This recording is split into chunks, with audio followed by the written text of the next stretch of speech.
Como vocês estão? Foi um bom dia? Que bom encontrar você aqui. Estou encantado em ouvir esses relatos, essas histórias. E veja, a coragem, a sinceridade, a honestidade que cada uma dessas pessoas que gravaram esses testemunhos demonstra, né?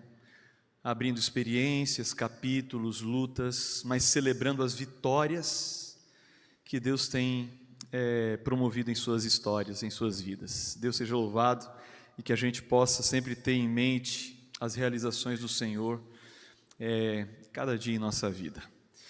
Algumas pessoas me perguntaram ontem se eu de fato perdoei o meu amigo, porque eu não terminei bem a história, não é verdade? A notícia é que sim. Não foi naquele dia, confesso. Naquele dia estava difícil. Mas isso ficou na minha cabeça e eu terminei procurando ele. E embora hoje a gente não tenha muito contato, porque a gente mora longe e em rotinas bem distintas, mas nós cultivamos essa amizade, esse carinho um pelo outro. A gente teve muito mais momentos bons do que ruins como aquele que eu contei ontem, né? Então a gente tem que superar essas coisas, olhar para frente, entender que a gente também não é perfeito, e a gente precisa imitar Jesus nessas circunstâncias, né? Eu gostaria de agradecer o pessoal da música, os corais, a Juliana que fez essa música tão bonita, uma inspiração, e até o grupo de Libras, né, que interpretou aqui, nessa linguagem tão especial, uma canção que eu gravei há mais de 20, acho que uns 23 anos, alguma coisa assim, faz bastante tempo. Na época que eu ainda era tenor, né? Enquanto eles estavam aqui interpretando, eu estava ali com o pastor Kênio, a gente cantando junto, e eu tentando alcançar as notas, e não deu muito certo não. Mas, enfim, é bom a gente recordar essas experiências, né? Eu gostaria que você abrisse a Bíblia comigo hoje, em uma história muito conhecida, Lucas capítulo 15.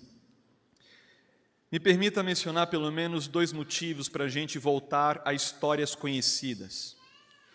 A primeira razão é que, mesmo que a história seja conhecida, a palavra de Deus, ela é incrível no sentido de trazer novos elementos que às vezes uma leitura rápida não permite a gente captar. Então, quando a gente lê com atenção, dependendo da ênfase, dependendo da ótica com a qual você se aproxima do texto, é muito provável que você extraia coisas novas que você não tinha percebido antes, mesmo que a história seja muito conhecida. Um outro motivo é que, digamos, que eu leia essa história hoje, e talvez hoje ela não faça tanto sentido para mim, mas daqui a um ano, se eu ler a mesma história, pode ser que naquele novo momento em que eu estou na minha vida, na minha trajetória, é precisamente das lições daquela história que eu preciso, e então tem um significado diferente. Então, a palavra de Deus é maravilhosa. Eu oro para que, de alguma maneira, essa história conhecida possa trazer algo novo, pelo menos para alguém que esteja entre nós nessa noite. Leia comigo que está a partir do verso 1 aqui do capítulo 15 do livro de Lucas. A palavra do Senhor declara: Aproximavam-se de Jesus todos os publicanos e pecadores para o ouvir. E murmuravam os fariseus e os escribas, dizendo: Este recebe pecadores e come com eles. Para a gente entender o que está acontecendo aqui no capítulo 15, a gente tem que voltar um pouquinho, porque há uma conexão interessante no capítulo 14. Ali no capítulo 14, a gente percebe Jesus sendo recebido por um fariseu num dia de sábado para uma refeição. E a Bíblia diz que todos observavam Jesus. Eu não sei se você já esteve em algum lugar onde todo mundo estava de olho em você. Aquelas que já casaram sabe muito bem o que isso representa, né? No dia do casamento, o noivo é um detalhe apenas, porque a festa é de quem? É a noiva. Todo mundo se levanta para ver quem? A noiva. Só que nesses ambientes, as pessoas que estão assistindo são as pessoas mais queridas, mais chegadas, gente escolhida a dedo, até porque casar é caro hoje em dia. Não dá para sair chamando todo mundo, não é verdade? Então quem está ali é família, é amigo, é gente que a gente quer ter perto. Então ser o centro da atenção num momento como este não é ruim, embora uma pessoa ou outra não se sinta tão confortável assim. Agora, quando esse grupo não é composto por pessoas legais, mas pessoas que querem puxar o seu tapete, gente que quer te pegar num deslize, gente que quer te prejudicar de alguma maneira, gente que fala mal de você o tempo todo. Eu imagino que Jesus não estava muito confortável naquela refeição. E aí aparece um homem doente, lembrando que era sábado, né? E a Bíblia diz que ele era um homem hidrópico. Se a gente for traduzir para a realidade de hoje, eu acredito que seria tipo, ele tinha barriga d'água. Já ouviu falar desse probleminha aí? Era uma pessoa visivelmente doente. Tem gente que está doente, você olha nem percebe, a pessoa está mal, mas a aparência dela não demonstra. Mas aquele rapaz que entra naquela refeição, ele estava visivelmente doente. Então, Jesus vê a situação do moço e, quebrando a lógica, a dinâmica dos evangelhos, onde sempre alguém pergunta para Jesus se pode isso, se pode aquilo, se no sábado pode fazer isso e tal, Jesus agora faz a pergunta. Ele olha para os líderes fariseus que estavam ali, gente entendida da Bíblia, gente que vivia nas sinagogas, e ele pergunta para eles: vocês acham que é lícito fazer o bem no sábado, curar no sábado? Eles ficam quietos. Jesus vai, cura o homem e manda ele embora para casa. Veja, Jesus é convidado, ele cura e manda o homem embora. Aí ele olha para o comportamento dos convidados, que procuravam sentar nos melhores lugares. Aí Jesus, ele dá uma sugestão: vocês não deveriam procurar os melhores lugares? Porque vai que uma pessoa mais importante chega depois de você. Aí o anfitrião vai ter que pedir a gentileza para que você se levante e dê lugar para essa pessoa que chegou, que merece ou que precisa estar naquele lugar. Olha só que humilhação. Então, aquele que quiser se exaltar será humilhado, e aquele que se humilhar será exaltado, porque se você sentar lá no fundo, talvez o contrário aconteça. Vai que ele te chama para perto. Olha só que boa coisa. Jesus já vai dando sermão para todo mundo, e nem o anfitrião escapa. Ele vira para o anfitrião e fala assim: que mérito existe em você convidar pessoas que podem te retribuir esse favor, essa refeição daqui a pouco? Você deveria antes ir até as vilas, às periferias da cidade para chamar os pobres, as pessoas que não têm um alimento farto como este. E a tua recompensa será a ressurreição no dia dos justos. Deus vai te recompensar por isso. Ninguém escapa de Jesus, você percebe? No capítulo 14, Jesus está assim. Aqui no capítulo 15, o cenário muda. Por quê? Porque parece que Jesus, que no capítulo 14 é o convidado, aqui é o anfitrião. Porque o texto diz que a crítica dos fariseus consistia no fato de Jesus receber. Ora, quem recebe é o anfitrião. Então, imagine a cena, certo? Jesus está dentro de uma casa, comendo com os pecadores, pessoas com reputação questionável, pessoas que não tinham o respeito da sociedade nem dos religiosos, pessoas inclusive que esses religiosos evitavam conviver, para não se associar com eles. Então Jesus está lá dentro comendo com essa gente. Parece que as portas estão abertas, ou pelo menos uma janela, porque quem está do lado de fora, esses fariseus, observam a cena lá dentro e começam a murmurar do lado de fora, dizendo: este recebe pecadores e come com eles. Então Jesus, que está lá dentro da casa, que ama aqueles que estão dentro da casa, ele se levanta, ele atravessa a sala, atravessa a porta, invade a calçada para falar com aqueles que murmuravam do lado de fora, a quem ele também amava. E Jesus vai fazer o que do lado de fora? Ele vai contar 3 parábolas muito conhecidas. A primeira parábola, qual é a parábola aí? Da ovelha? Da ovelha perdida, a história de um pastor. A história de um pastor que, no final do dia, conta o seu rebanho composto de 100 ovelhas e percebe que a conta não fechava. 99, faltava uma. Ele protege as 99 e invade a escuridão da noite em busca daquela ovelha que havia se perdido. Através dessa atuação, Jesus ele evoca um princípio mencionado no livro de Ezequiel, no capítulo 34, 11 e 12, que diz: porque assim diz o Senhor Deus, eis que eu mesmo procurarei pelas minhas ovelhas e as buscarei. Como o pastor busca o seu rebanho no dia em que está no meio das suas ovelhas dispersas, assim buscarei as minhas ovelhas e livrá-las-ei de todos os lugares por onde andam espalhadas no dia nublado e de escuridão. Esse pastor invade a madrugada, encontra essa ovelha finalmente. Eu imagino que aquela ovelha estava com frio, talvez com medo, porque os animais eles percebem quando estão em perigo. E veja, a ovelha é um animal indefeso. Nunca ninguém viu as garras de uma ovelha. Como é que uma ovelha se defende? Ela não tem recursos para isso. Ela não consegue se limpar sozinha. Ela não é nem inteligente. Você não encontra adestradores de ovelha. Você já viu algum? Você já viu adestradores de cães? Tem um monte de bicho adestrável. Agora, ovelha. Então ela precisava de ajuda. Aquele pastor vai, busca a ovelha e a coloca em segurança. E quando isso acontece, uma grande festa é o resultado. A segunda parábola, uma moeda que foi perdida por uma mulher. 10 dracmas ela tinha, percebeu que faltava uma. Muito mais do que valor financeiro, aquela moeda tinha um significado para a história daquela mulher, de forma que ela varre a casa com diligência. Esse adjetivo significa no latim alguém que procura com cuidado, com atenção.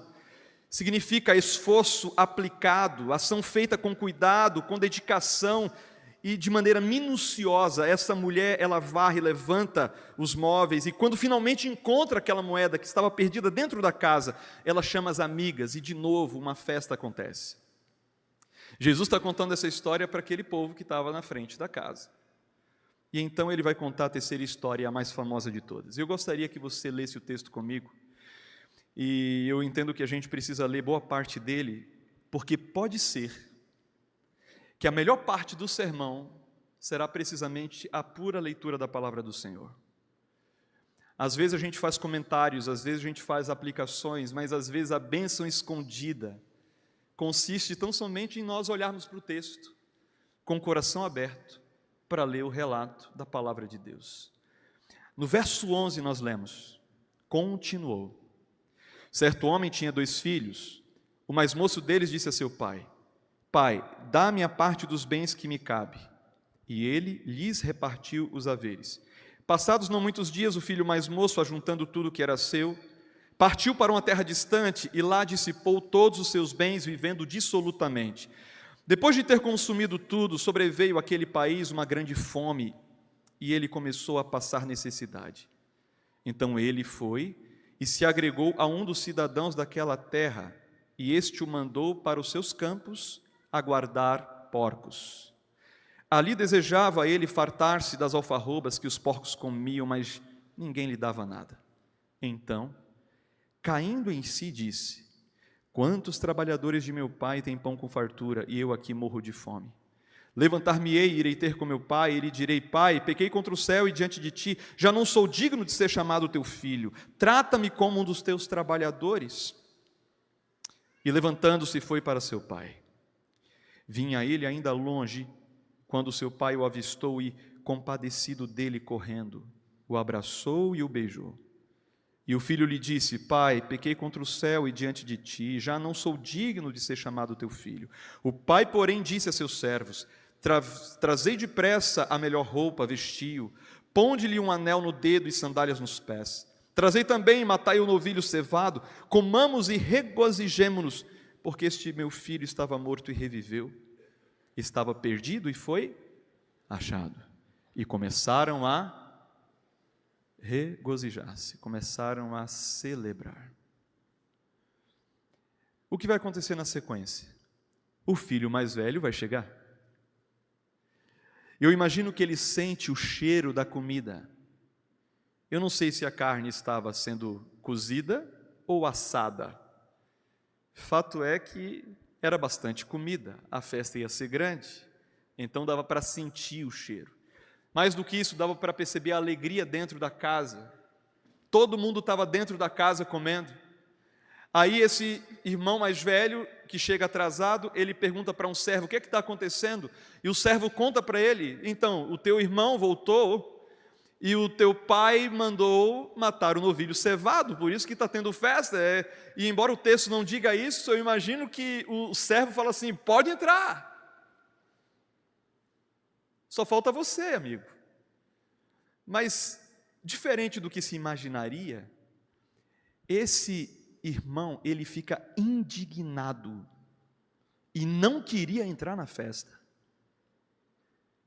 Então o pai, que está lá dentro, na festa, comendo com seu irmão, ele atravessa a sala, passa pela porta, vai até a calçada para conversar com o irmão que está do lado de fora.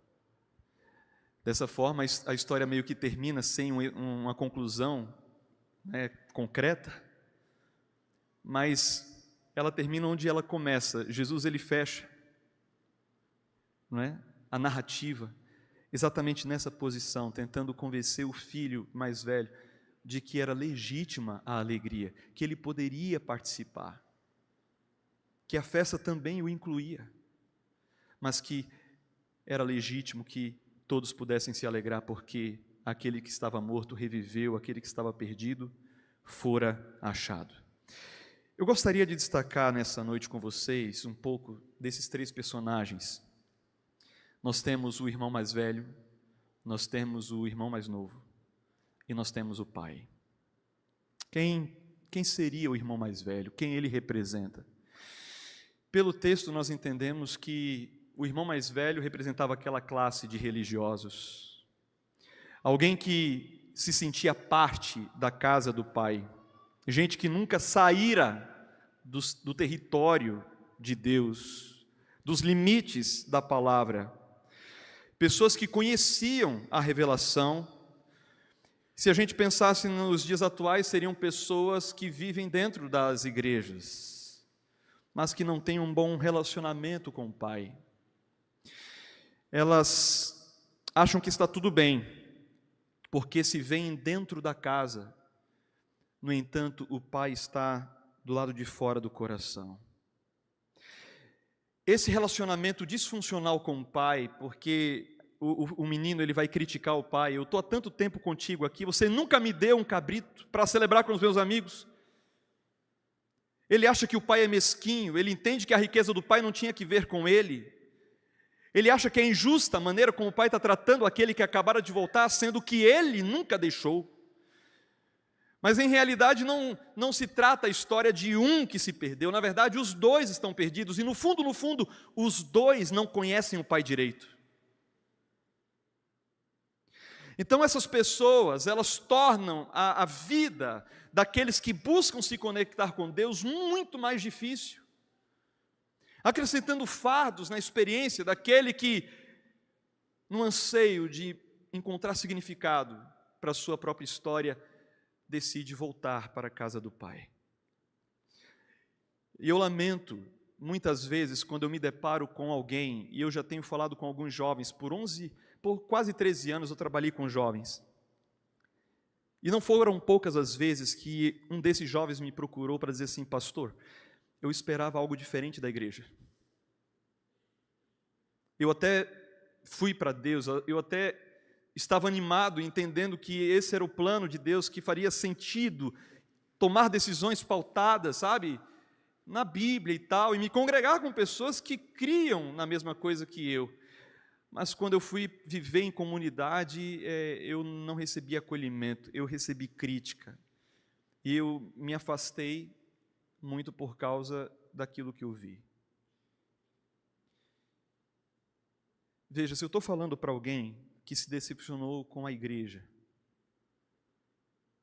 muitas vezes composta por irmãos mais velhos, Eu não conheço a sua história, eu não sei qual foi a circunstância.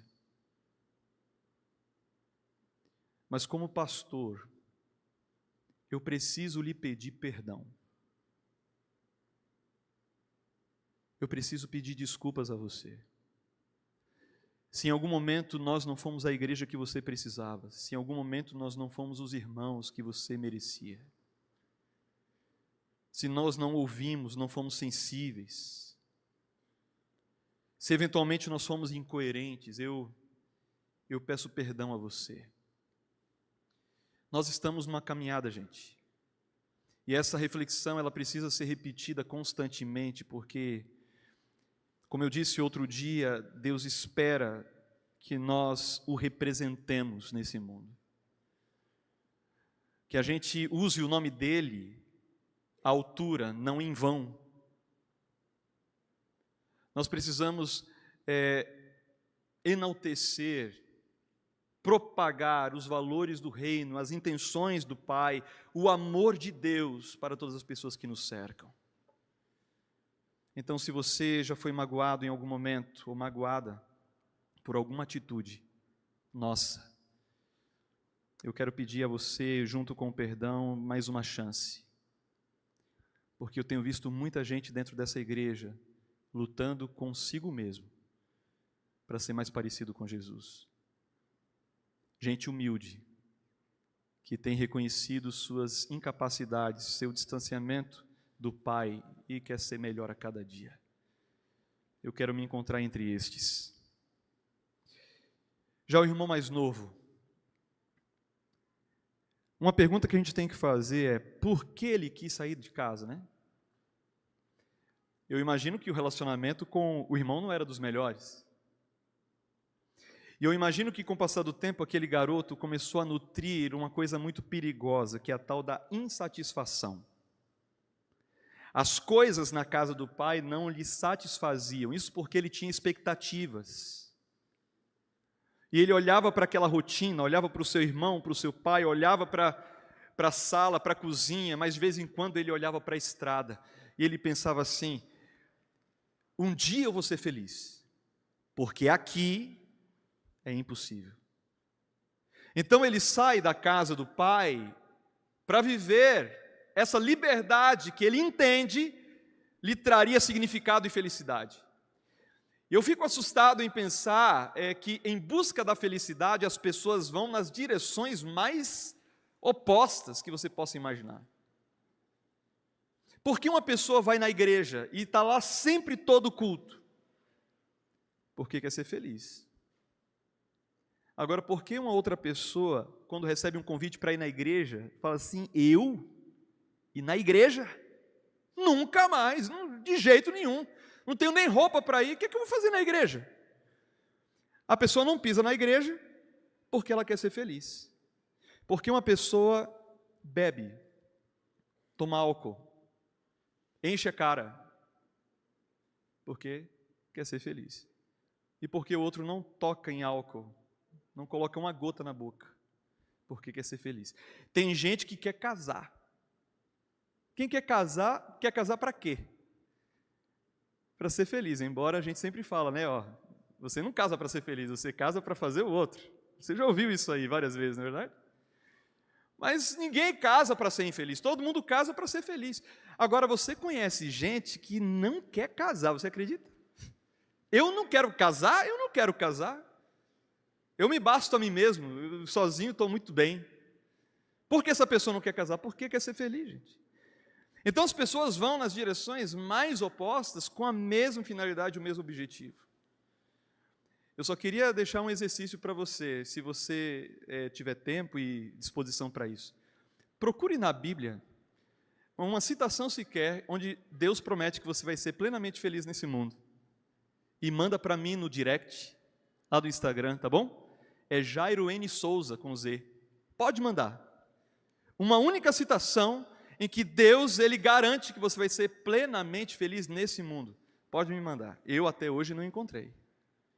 Não quer dizer que a gente vai viver uma vida de infelicidade, não. Deus, Ele vai dando momentos de alegria, situações para a gente ter um vislumbre do que nos aguarda no futuro. Eu lembro quando o meu filho nasceu, o Samuel. Eu perdi o nascimento da Sofia, mas do Samuel eu estava lá. Eu lembro quando a enfermeira trouxe o Samuel até o colo da Sabrina pela primeira vez. E eu fotografei aquela imagem, depois de tanta angústia, das contrações, daquela dor.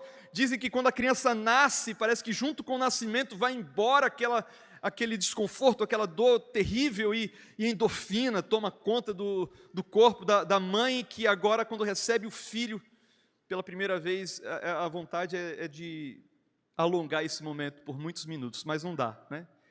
A criança fica ali alguns segundos, aí daqui a pouco já tem que ir para outro setor, para os preparativos e assim por diante. Imagine esse momento mágico, essa sensação de bem-estar estendida. Não por uma hora só, mas por uma semana inteira. Por um ano inteiro. Imagina isso?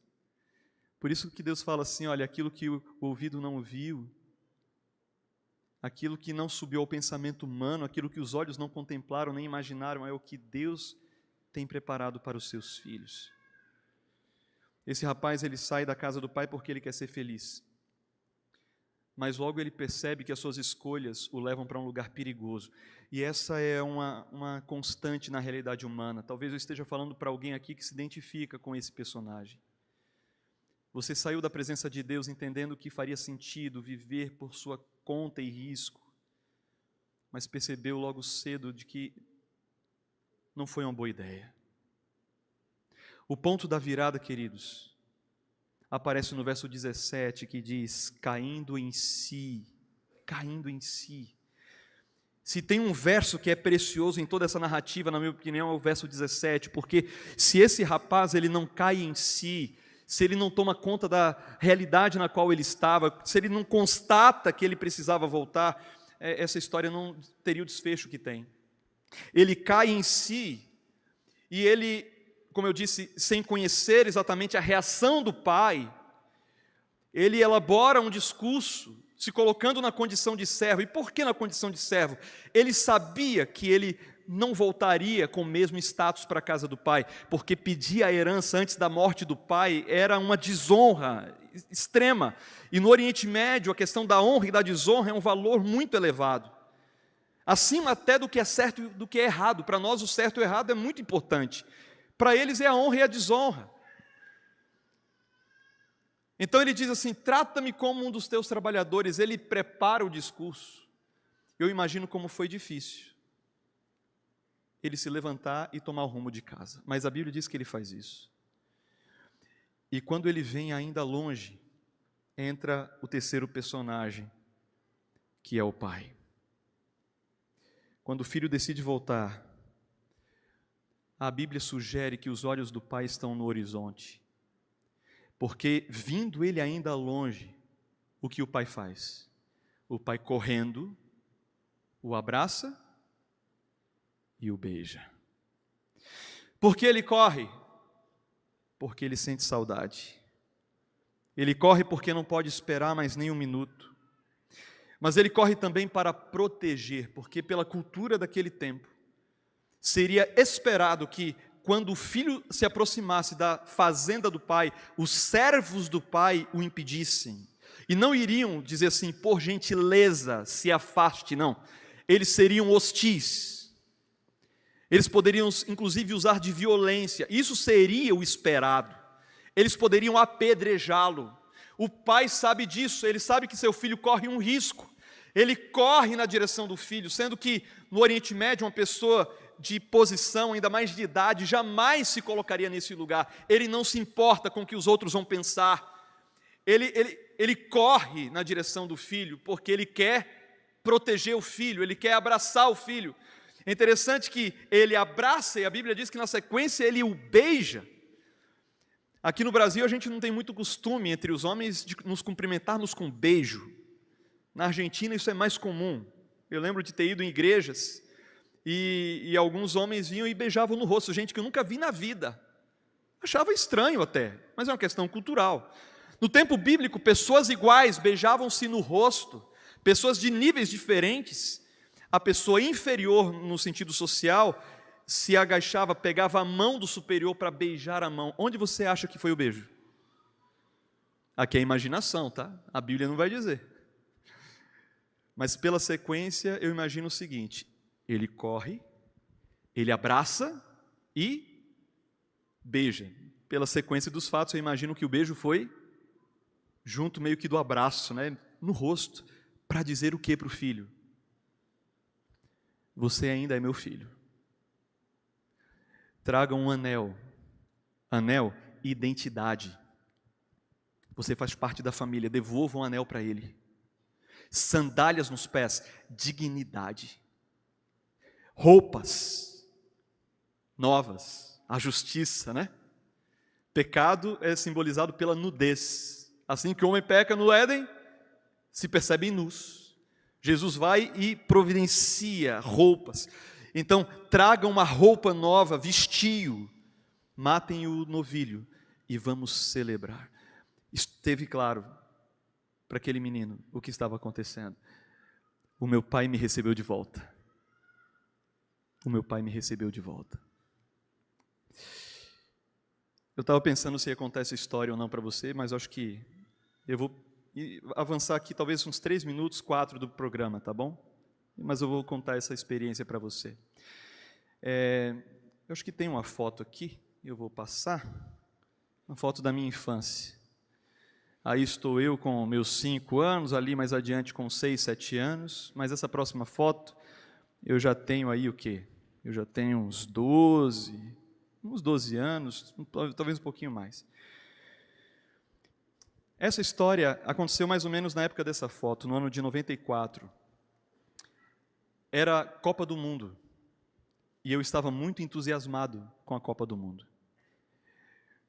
Mas naqueles dias eu estava vivendo a minha pior fase de comportamento, de longe a pior fase de comportamento, em casa, na igreja e na escola. Eu já não tinha muito interesse nas coisas espirituais, foi nessa época que eu comecei a ouvir música, mas não lia a Bíblia, não fazia nada. Nessa época eu desafiava a autoridade com muita frequência, especialmente dos anciãos e diáconos da igreja. Eu dizia: eu sou filho do pastor, você não manda em mim. Isso era a coisa mais fácil de sair dos meus lábios. E eu não estava indo bem também na escola, eu tinha problema com autoridade. Meu pai e minha mãe, sabendo que eu não era fácil, eles foram bem rigorosos comigo, estão aqui, depois a gente conversa, né, pai? E o meu pai, ele tinha uma maneira de me disciplinar quando a coisa era séria. E o nome da disciplina lá em casa chamava-se Raider. Era um chinelo azul que devia pesar meio quilo, cheio de bolinhas azuis assim, que eram para massagear o pé, mas nas minhas pernas tinha outro efeito. Os assuntos pequenos minha mãe tratava, mas os assuntos sérios eram com meu pai. E meu pai tinha todo um ritual no processo da disciplina.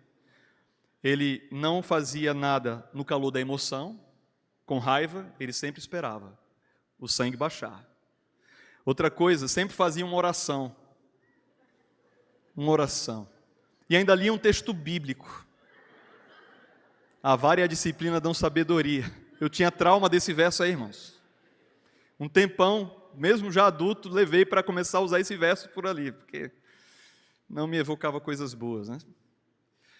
E aí um dia, eu aprontei na sala da escola sabatina das crianças, um sábado de manhã.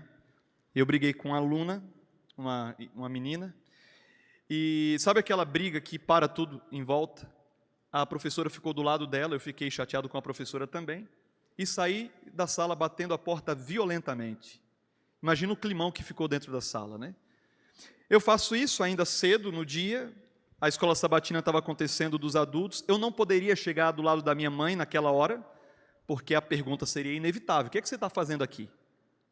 E eu não poderia explicar o motivo, não queria, né? Aí eu fui para uma sala que ninguém usava, ficava no 3º andar, lá no fundo da igreja. Era uma sala mais quente assim, mas eu fiquei ali para passar o tempo e vi que tinha um quadro verde escuro, limpinho, e um pedaço de giz no cantinho. Aí eu peguei o pedaço de giz e escrevi na ponta assim, o nome dela, eu já ia falar o nome dela, não vou falar o nome dela. Escrevi o nome dela, 2 pontos. E rancoroso como eu estava, comecei a escrever o que estava no meu coração a respeito daquela menina. E eu escrevi várias coisas bem impróprias. E quando terminou o toco de giz, eu já tinha preenchido e desabafado para o quadro, eu desci e fui até a igreja, onde sentei do lado da minha mãe como se nada tivesse acontecido. Acontece que a professora que havia testemunhado a treta, ela foi levar um material lá no armário da sala do terceiro andar. E quando ela viu o nome da figura no início e tudo que estava escrito na sequência, não precisou de meio segundo para entender quem tinha escrito: o filho do pastor. No sábado à tarde tinha ensaio do coral das crianças, era quase a mesma sala da manhã. A menina estava lá de novo, eu briguei com ela de novo. E saí, fui para o culto jovem, como se nada tivesse acontecido, de novo.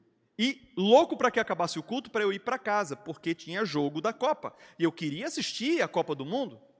E quando deu o pôr do sol, eu peguei o braço do meu pai, fui meio que tentando empurrar, e vamos pai e tal. E antes que eu chegasse no carro, ainda na calçada, uma irmã, ela falou assim: pastor, eu preciso falar com o senhor.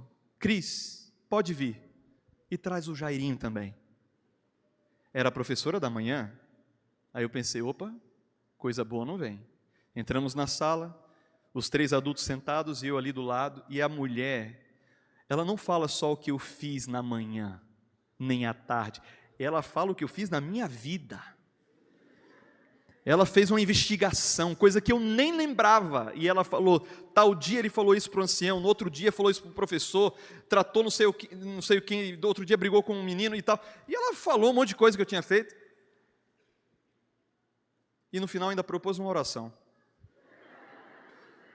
E eu lembro daquela oração, ajoelhados: Senhor, dá sabedoria ao pastor, para que ele eduque essa criança nos teus caminhos, e tal. Sabe aquela oração de 10 minutos? Você consegue imaginar como meu pai se sentiu nessa hora? Minha mãe, os dois muito envergonhados. Eu não lembro deles terem falado nada. Nada. Só a irmã falou e orou. Entramos no carro e eu pensei: hoje é o dia. Vai ser a surra da vida. Chegamos em casa, eu tinha que abrir o portão, era a minha tarefa, abrir bem devagarinho. O carro entrou, levei o dobro do tempo para fechar o portão. A porta de casa dava de frente para a porta do meu quarto. Depois de uns 15 minutos lá fora, eu pensei: eu tenho que entrar, não vou acampar aqui fora. Nem pisei na sala, caí direto no quarto, com o coração batendo forte, aquele frio na barriga. Eu pensei: breve virá. Breve virá. É só um pouco mais. 10 minutos, nada. 20 minutos, nada. A essa altura eu já tinha colocado uma calça jeans a mais. Você está rindo porque você já fez isso, né? E tinha uma outra técnica, a primeira chinelada, muito escândalo, para sensibilizar o coração. Ao invés de levar 5, levo 4, estou no lucro. Não é verdade? Aí naquele dia me veio uma terceira ideia. Veja se eu não sou um gênio. Eu vou fingir que estou dormindo. Porque seria muita crueldade do meu pai me acordar para me bater, sim ou não? Acorda, moleque, para apanhar. Não vai fazer isso, não vai. E eu estava morrendo de fome, doido para assistir o jogo, a TV estava ligada num jogo, mas eu botei a coberta e finalmente terminei dormindo. Só que eu acordei bem cedo. Bem cedo, lógico, fui dormir cedo, acordei cedo. Só que eu lembrava que meu pai às vezes acordava cedo também para os momentos de comunhão. Eu pensei: rapaz, eu não quero encontrar ele não. Fiquei lá, na cama mais tempo. Daqui a pouco o carro liga na garagem, eu ouço: meu pai está saindo para algum compromisso. Opa, estou livre. Aí eu saio, vou lá na cozinha, pego uma penca de banana, como a banana e tal. Daqui a pouco minha mãe aparece, aí eu cumprimento, ela responde bem monossilábica, bem pouquinho, sabe, bem... Lógico, estava bem decepcionada, triste comigo. Aí eu fui ganhando confiança, aí falei assim: mãe, eu queria tanto uma camisa da seleção, daquela oficial bonita dos 3 escudos, número 11, Romário e tal. Aí pelo menos ela riu, né? Eu falei assim: você está brincando comigo? Você sabe quanto custa uma camisa da seleção? Nunca foi barata essa camisa, sim ou não? Sempre foi caro esse negócio. E ela começou a me dar aquele sermão, você está fazendo isso e tal, você acha que merece e tal? Eu falei assim, não, beleza, tá bom, tal. Eu já fui saindo, né? Aí meu pai aparecia, eu entrava no quarto. Meu pai saía, eu tinha vida de novo. Quando chegou no sábado à noite, quer dizer, no domingo à noite, né? Eu já estava chateado de não ter apanhado no sábado à noite. Porque na minha cabeça era assim, se eu tivesse já apanhado, já tinha doído, já tinha passado, eu estaria livre, mas porque ele não acerta as contas comigo, eu estou nessa situação. Segunda de manhã, tinha que ir para a escola, 5 minutos, sei lá, de carro para a escola. Saí meia hora mais cedo, com a mochilinha, uniforme da educação adventista, e fui lá para a escola. Quando eu estou chegando na escola, bem perto já da escola, eu ouço uma buzina conhecida.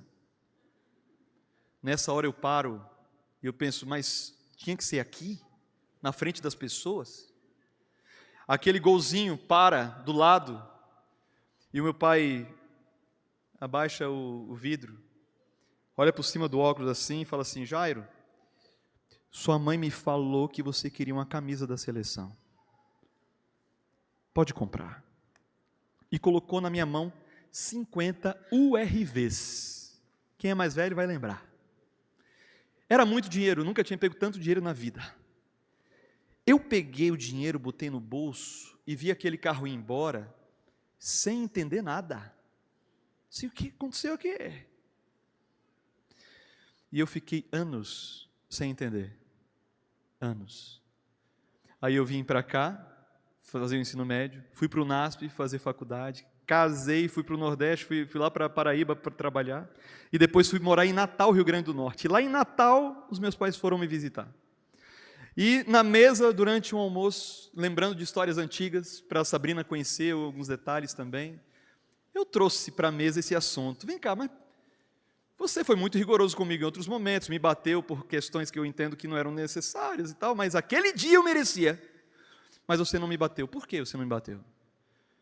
Aí ele falou mais ou menos assim, veja, eu acho que você não lembra, mas quando você entrou no carro depois da oração da irmã, e se enterrou atrás do meu banco para que eu não te visse pelo retrovisor, eu te fiz uma pergunta, tudo que ela disse que você fez, você de fato fez? E depois de um momentinho, você falou assim, sim pai, eu fiz tudo aquilo lá. Então, segundo ele, eu lembro um pouco da conversa, eu entendi que a pedagogia do processo ia te ensinar muito bem. Muito mais do que uma chinelada, mas eu queria valorizar o fato de você ter sido sincero. Você já tinha mentido outras vezes ou você tinha apanhado por isso? Agora eu queria valorizar a sua sinceridade.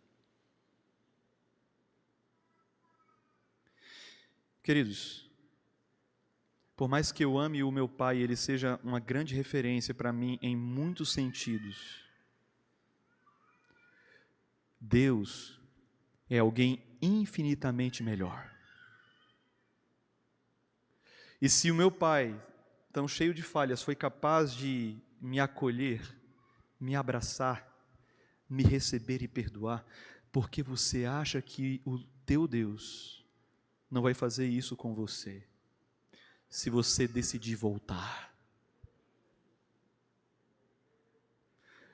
Hoje o convite do céu para você é que você volte. Volte. Não para um espaço físico, mas para o aconchego do seu Pai. Para os braços do seu Pai. Para o colo do seu Pai.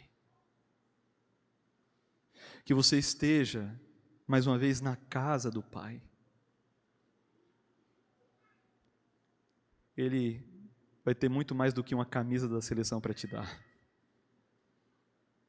Ele vai te dar identidade. Ele vai trazer dignidade. Ele vai declarar você justo, justa, filho, filha. E quando uma voz soprar no seu ouvido assim, ei, você não merece, você vai dizer para essa voz, respeita a minha história. Respeita a minha história. Você está entendendo para quem você tem que falar isso? Tem um destinatário claro. Respeita a minha história. e você vai ser acolhido por esse Pai extraordinário. Deixa eu cantar uma música para você. Enquanto isso, você fala com o Senhor e a gente ora na sequência.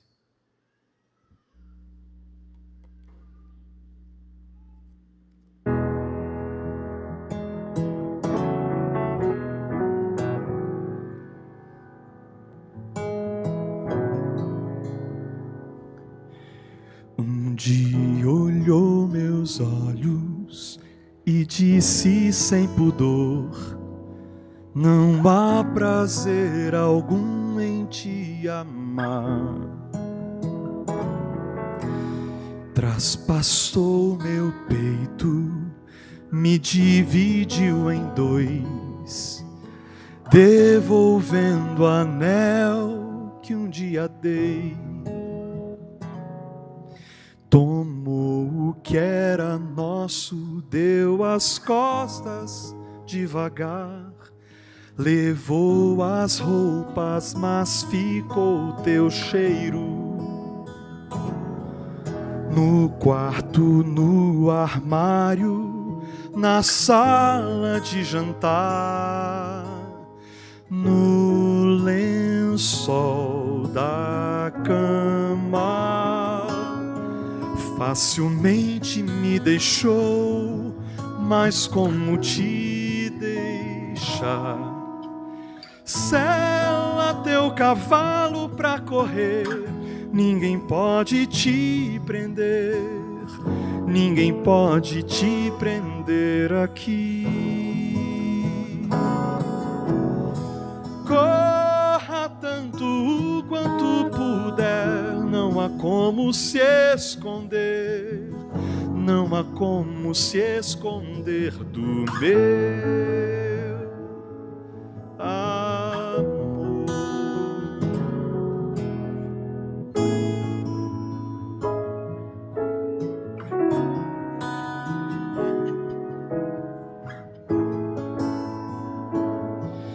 Tomou o que era nosso, deu as costas devagar.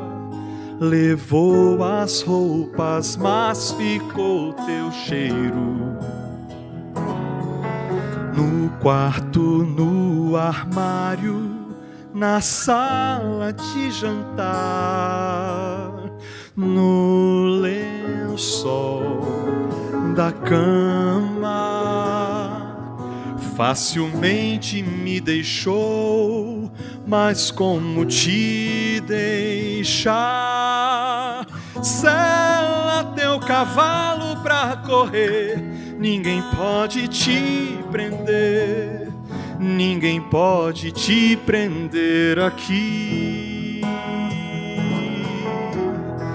Corra tanto quanto puder, não há como se esconder, não há como se esconder do meu amor. Volta a hora que você quiser, o anel ainda é seu e o armário ainda está vazio. Há lugar à mesa pra você, como posso me esconder ou me esquecer do amor que me feriu, que me feriu, que me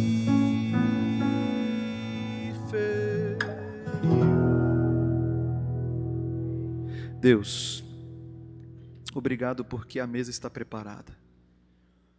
O armário vazio ainda está ali. Obrigado porque os teus braços estão abertos e os teus olhos atentos. Aceita-nos, Pai. Aceita a decisão da volta dos teus filhos nessa noite, em nome de Jesus. Amém. Boa noite a todos.